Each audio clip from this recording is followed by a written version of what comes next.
मनपा चुनावी सरगर्मियों के बीच नालासोपारा में महाराष्ट्र के उप मुख्यमंत्री एकनाथ शिंदे का हुआ आगमन। बविया की पूर्व नगर सेविका श्रीमती विमला मोहन पाटिल सहित सैकड़ों लोगों का हुआ शिंदे गट में पक्ष प्रवेश। नमस्कार, मैं कोमल गुप्ता और आप देख रहे हैं खबरी पूर्वांचल न्यूज। दिनांक 20 दिसंबर 2025 को नालासोपारा पूर्व के ले विवांता होटल में महाराष्ट्र के उप मुख्यमंत्री एकनाथ शिंदे का आगमन हुआ, जिनका स्वागत करने के लिए सैकड़ों की संख्या में कार्यकर्ता तथा लाडली बहनें भी उपस्थित रही। इसी बीच महाराष्ट्र के उप मुख्यमंत्री एकनाथ शिंदे ने लाडली बहनों से यह वादा भी किया कि लाडली बहन योजना बंद नहीं होगा तथा महाराष्ट्र की बहनों तथा जनता के लिए वहां ऐसे ही लाभ की योजनाएं हमारी सरकार लाती रहेंगी। पालघर जिले के वसई विरार महानगर पालिका चुनाव को लेकर शिवसेना शिंदे गढ़ की तरफ से आयोजित पदाधिकारियों की एक महत्वपूर्ण बैठक 20 दिसंबर 2025 को नालासोपारा पूर्व के विवांता होटल में संपन्न हुई। इस अवसर पर महाराष्ट्र के उप मुख्यमंत्री एकनाथ शिंदे, परिवहन मंत्री प्रताप सरनाईक, विधायक राजेंद्र गावित, विधायक विलास तरे, पालघर शिवसेना संपर्क प्रमुख रविंद्र फाटक, वसंत चौहान, वसई विरार जिला प्रमुख नीलेश तेंदुलकर, सुदेश चौधरी, सलीम आर खान सहित शिवसेना पदाधिकारियों सहित बड़ी संख्या में कार्यकर्ता उपस्थित थे। इस अवसर पर विभिन्न राजनीतिक दलों से कई पदाधिकारियों ने शिवसेना में पक्ष प्रवेश भी किया। आइए देखिए वसई विरार महानगर पालिका चुनाव तथा वसई विरार शहर के विकास कार्यों और लाडली बहनों के लिए महाराष्ट्र के उप मुख्यमंत्री एकनाथ शिंदे ने क्या कुछ कहा। सम्राट बाळासाहेब ठाकरे यांचा, धर्मवीर आनंदीगे साहेबांचा आणि माझ्या उपस्थित लाडक्या बहिणींनो आणि लाडक्या बहिणी जास्ती दिसते तुमच्या बाबतीत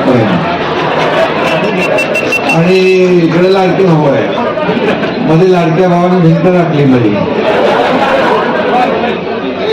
आजच्या या वसई विरार महापालिकेच्या निवडणुका जाहीर झालेल्या आहेत आणि या निवडणुकीची शिवसेनेचा आपला हा पदाधिकाऱ्यांचा मेळावा आहे। या मेळाव्याला उपस्थित परिवहन मंत्री प्रताप सरनाईकजी,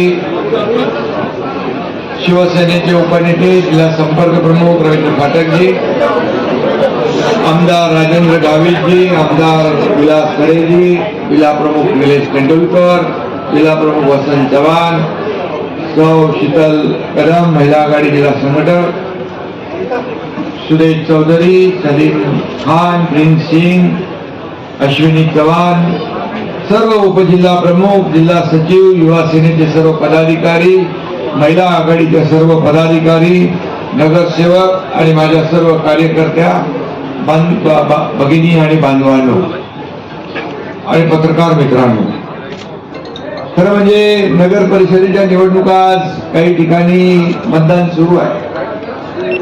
2 तारखेला काही लोकांना मतदान झालं आणि उद्या निकाल आहे आणि मला वाटतं उद्या देखील संपूर्ण महाराष्ट्रामध्ये महायुतीलाच प्रचंड असं यश या राज्यामध्ये मिळालेलं आपल्याला पाहायला मिळेल। लोकसभा आपण जिंकली, विधानसभा आपण जिंकली, आता येणाऱ्या महापालिका देखील महायुतीने आपल्याला जिंकायची आहे। महायुतीचा भगवा फडकवायचा आहे, त्याच्यासाठी आपण आज या ठिकाणी एकत्र आलेलो आहोत। मी येताना पाहिलं की हॉलमध्ये देखील जागा नाही, बाहेर आपले पदाधिकारी कार्यकर्ते थांबलेले आहेत, मी त्यांना देखील भेटून आलो। निलेश, काय हॉल काय कमी पडला काय? आणि आता आपले पदाधिकारी ताकद वाढली आहे इकडे आणि पुढच्या वेळेला सर्व पदाधिकारी कार्यकर्ते यांच्यासाठी पुरेल एवढा मोठा मला वाटतं जाहीर सभा आपण मैदानातच घेऊ आणि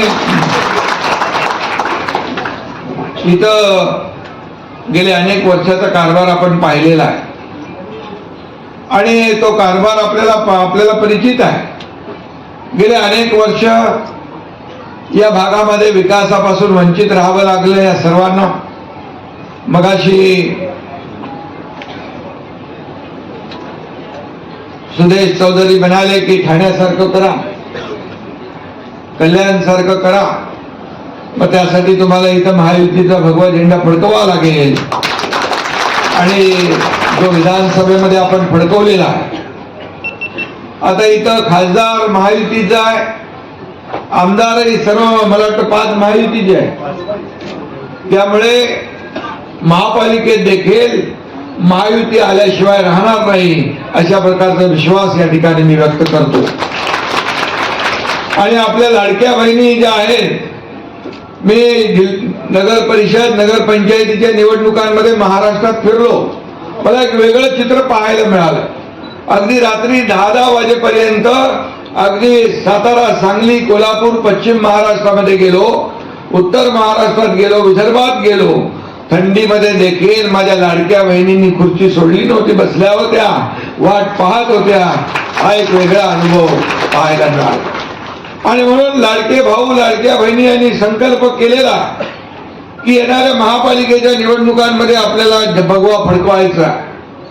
आणि म्हणून या ठिकाणी ज्या लाडक्या बहिणी उपस्थित आहेत, सगळ्या जातीपातीच्या आहेत. दर महिन्याची ओवाळणी आपली चालू आहे का, भेटते. आणि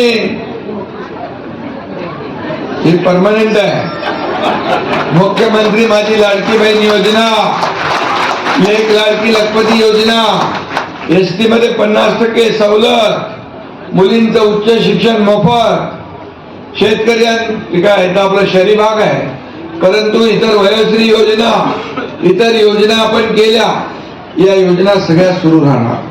कारण काही लोकांनी या योजना बंद करायला घेतल्या होत्या, योजना कोर्टात गेल्या होत्या बंद करायला, परंतु तुमचा एकनाथ शिंदे मुख्यमंत्री होता, त्यामुळे दिलेला शब्द पाळणारा हा मुख्यमंत्री आहे. आणि म्हणून कोणी माईकाला आला तरी लाडकी बहीण योजना कधी बंद होणार नाही.